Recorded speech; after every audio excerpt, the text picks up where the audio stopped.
Hey, what's up guys, it's DarkArmedDuelist, and today I'm going to be doing a Magician of Chaos deck profile. So I'm really excited to do this one, guys, because this deck is an awesome deck that summons out all sorts of different ritual versions of Dark Magician, like Magician of Chaos and Illusion of Chaos, which are hands down some of the coolest ritual monsters in the entire game. So without further ado, guys, don't forget to like, comment, subscribe, hit the bell there so you can come part of the notification squad, and definitely check out the Patreon down in the description below for all those awesome rewards, like getting your name in the description of a single video, getting a signed cards in the mail, and even getting to request a deck profile every single month you're a patron, along with test stands. So without further ado, let's get straight on into this. So first off, we're going to be playing 3 copies of Magician of Chaos. This card is absolutely crazy and just a really awesome ritual monster that has the effect that you can ritual summon this card with chaos form, and this card's name becomes Dark Magician while in the field or in the graveyard, which is an awesome effect, especially with all of the Dark Magician support that we have in this build. It also has the ability that once per turn, when a spell or trap is activated or an effect is activated, quick effect, you can target one card on the field and destroy it, which is a really good effect. And if this ritual summon card is destroyed by battle or by card effect, you can special summon out a chaos or a Blackluster Soldier ritual monster from your hand, except this card, ignoring its summoning conditions. That is a really good effect because we can actually special summon out Illusion of Chaos, which is a really awesome ritual monster as well, that has the ability that you can ritual summon this card with chaos form, and you can reveal this card in your hand to add a Dark Magician or a non-ritual monster that mentions it from your deck to your hand. Then place one card from your hand on the top of the deck, which is a really awesome search effect, and it's just a really good card. And when your opponent activates a monster effect, quick effect, you can return this card to your hand, and if you do, you get to special summon a Dark Magician from your graveyard, and if you do that, negate the monster's effect, which is a really good effect to be able to just be able to tag these cards in and out, which is really awesome. We then play 2 copies of Dark Magician. Dark Magician is a really good 2-of, in my opinion, in this build, because you're going to be using it a lot of times with advanced ritual art, but it's just a really good 2-of, in my opinion, in this build. We then play a single copy of Red Eyes Black Dragon, so we can go into our copy of Red Eyes Dark Dragoon. It's just a really good card in this deck to help you get into that crazy powerful fusion monster. We then play a single copy of Dark Magician Girl. Dark Magician Girl is a good 1-of in this build to help you go into the Dark Magicians and get the maximum potential out of that effect. We then play a single copy of Apprentice Illusion Magician. Apprentice Illusion Magician is a good 1-of that has the ability you can special summon this card from your hand by discarding 1 card. And if this card is normal or special summon, you can add a Dark Magician from your deck to your hand. And during the damage calculation, if your other Dark Spellcaster monster battles an opponent's monster, quick effect, you can send this card from your hand or face up from your field to the graveyard, and that monster you control gains 2,000 attack points, which is a really good effect to give you that little bit of a boost. We then play 3 copies of Magician's Rod. Magician's Rod is a great normal summon in the deck because it has the ability that when this card is normal summon, you can add a spell or trap from your deck to your hand that specifically mentions Dark Magician in its text, which can get you a lot of different spell cards that you might need. We then play 3 copies of Magician's Soul. Magician's Soul is a definite 3-of in this build because it helps out a lot with its effect that you can send up to 2 spell and traps from your hand or field to the graveyard and then draw that many cards, which can help you dig into the deck to get the exact cards that you need. And if this card is in your hand, you can send one other level 6 or higher spellcaster monster from your deck to the graveyard and then activate one of these effects. Either special summon this card or send this card to the graveyard and then special summon a Dark Magician or a Dark Magician Girl from your graveyard, being pretty much a monster reborn, which is really good. We then play 3 copies of Manju of the 10,000 Hands because you can normal summon this card out to your field and then add a ritual monster or ritual spell from your deck to your hand, getting you the exact piece you need so you can ritual summon out Magician of Chaos. So that's it for the monsters, guys. Let's get into the spells. So for the spells, we're going to be playing some really awesome Dark Magician spells, starting out with Magician's Salvation. I play just a single copy of this card because it's really just a good 1-of that has the ability that when this card is activated, you can set an Eternal Soul directly from your deck.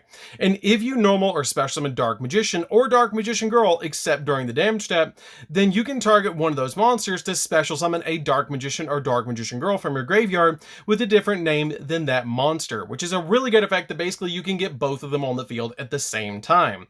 We then play a single copy of Secrets of Dark Magic, which is basically a ritual spell and a fusion spell for Dark Magician, which is a really awesome thing that this card does for the deck.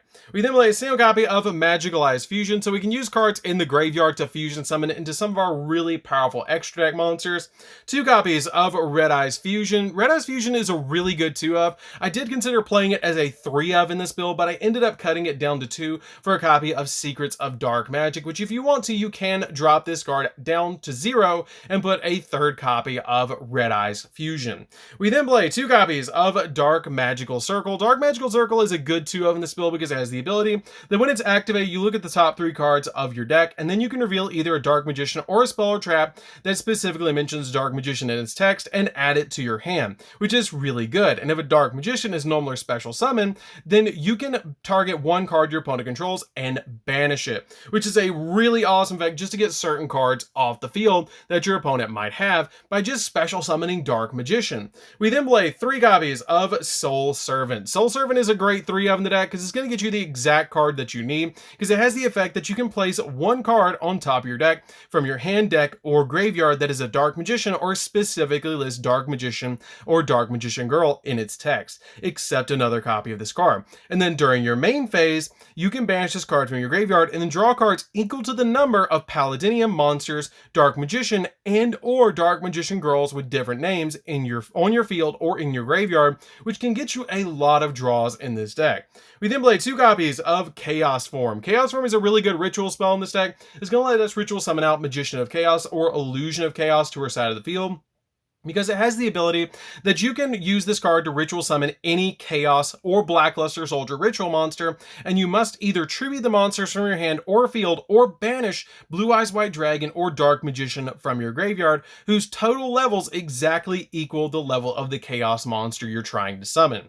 We then play 3 copies of Advanced Ritual Art. Advanced Ritual Art is really good because it lets you send a normal monster from your deck to the graveyard to ritual summon any ritual monster, which is really, really good. We then play 3 copies of Preparation of Rites. Preparation of Rites is a really good 3 of because it lets you add a level 7 or lower ritual monster from your deck to your hand, and then you can add a ritual spell from your graveyard to your hand, which is really good because we do play 5 ritual spells in the deck that you can grab back and use them again to summon out another ritual monster. So that's it for the spells, guys. Let's get into the traps. So for the traps, we're just going to be playing 2 in the deck. We're going to be playing 2 copies of Eternal Soul. You really only need 2 copies of this card because you have Magician's Salvation. It's going to be able to get right to it, but this card is really good because every Dark Magician in your monster zone is unaffected by your opponent's card effects, and if this card leaves the field, you destroy all monsters that you control, which is the only downside to this card, but it has a really awesome effect that you can once per turn activate this effect to special summon a Dark Magician from your hand or graveyard, which is really, really good to be able to bring back your ritual monsters that have been ritual summoned correctly that count as Dark Magician, like Magician of Chaos, or bring back Dark Magician itself, which is really awesome. So that's it for the main deck, guys. Let's get into the extra deck. So for the extra deck, we're going to be playing a single copy of Master of Chaos, which is a really awesome card for the deck because it takes a Dark Magician plus a Chaos or Blackluster Soldier ritual monster, which we have plenty of Chaos ritual monsters in the deck to go into this really powerful fusion monster that has the ability, if this card is fusion summoned, you can target a light or dark monster in your graveyard and special summon it. And you contribute a light or dark monster and then banish all monsters that your opponent controls, which is an insane effect that you can just pretty much completely board wipe all their monsters so you can go in for game. And it also has the ability, if this fusion summon card is destroyed by battle or by card effect, you can target a spell card in your graveyard and add it to your hand, which is a really awesome effect. We then play a single copy of Dark Magician the Dragon Knight, which pretty much just is here to protect your spell and trap cards that are on your side of the field. 1 copy of the Dark Magicians. The Dark Magicians is really good in the deck because once per turn, if a spell or trap is activated, except during the damage step, you can draw a card, and if it's a spell or trap, then you can set it to your field. If it was a trap or a quick play, you can activate it this turn. But the really awesome effect, and the reason I'm playing Dark Magician Girl in this particular build, is if this card is destroyed, then you can special summon both a Dark Magician and Dark Magician Girl from your hand, deck, or graveyard, which is really good to be able to special summon both of them to your field. We then play 2 copies of Red Eyes Dark Dragoon, which is just an insanely powerful boss monster that is just really good in the deck, that has the ability that cannot be destroyed by card effects. Neither player can target it, and then during the main phase you can destroy up to 2 monsters on the field, depending on how many vanilla monsters you put into this card, which is usually going to be 2, and then inflict damage to your opponent equal to the attack those monsters had, which is really, really good. And it's also a walking negate that you can discard a card from your hand and then negate the card's effect, and then this card gains 1,000 attack points permanently while it's on the field, which is just absolutely insane. We then play a single copy of Access Code Talker just to be able to pop cards on the field, and since we're playing a Chaos deck, I'm playing a single copy of Blackluster Soldier, Soldier of Chaos. You don't have to play this card, but it's really fun to be able to play in this deck because it's just a really awesome boss monster that if it's link summoned using a level 7 or higher monsters as material, your opponent cannot target it with card effects, and also it cannot be destroyed by your opponent's card effects either. And when it destroys an opponent's monster by battle, you can activate one of these effects to either boost its attack by 1500, it can make a second attack this battle phase, or you can banish a card on the field, which is really good. We then play a single copy of Celine because she works really good with spellcasters to be able to just special summon them back, especially if you have multiple spell cards in the graveyard. You can put up to like a bunch of spell counters on her to be able to just remove 3 spell counters off this card to be able to special summon back any spellcaster monster from the graveyard in defense position to a zone that this card points to, which is really, really good. We then play a single copy of Unicorn to spin stuff, Phoenix to pop spells and traps, IP Masquerade to be able to summon our copy of Unicorn during the opponent's turn to spin stuff, which is really, really good. 1 copy of Anaconda to be able to use Red Eyes Fusion in the deck by just paying 2,000 life points. 1 copy of Artemis, which is a really good card for any spellcaster deck, especially this one, to be able to stack the graveyard with multiple different attributes for Access Code Talker. 1 copy of Imduk. Imduk is really good in the deck as well because this card just takes any normal monster, so you can turn your Dark Magician into a copy of a effect monster, so you can go in for Predaplant Verte Anaconda. We then play a single copy of Red Eyes Flare Metal. Flare Metal is really good in this deck as well because it can do 500 points of damage to your opponent every time they breathe, which is just awesome. So that's it for the deck, guys. I hope you did enjoy it. It's a really fun deck to play with. If you guys have never played with the Magician of Chaos, it's a super fun version of Dark Magician that summons out, in my opinion, one of the coolest looking ritual monsters in the entire game, Magician of Chaos. So anyways, guys, this is DarkArmedDuelist. Don't forget to like, comment, subscribe, hit the bell in there so you can become part of the notification squad, and we'll see you guys in the next video. See you later, guys.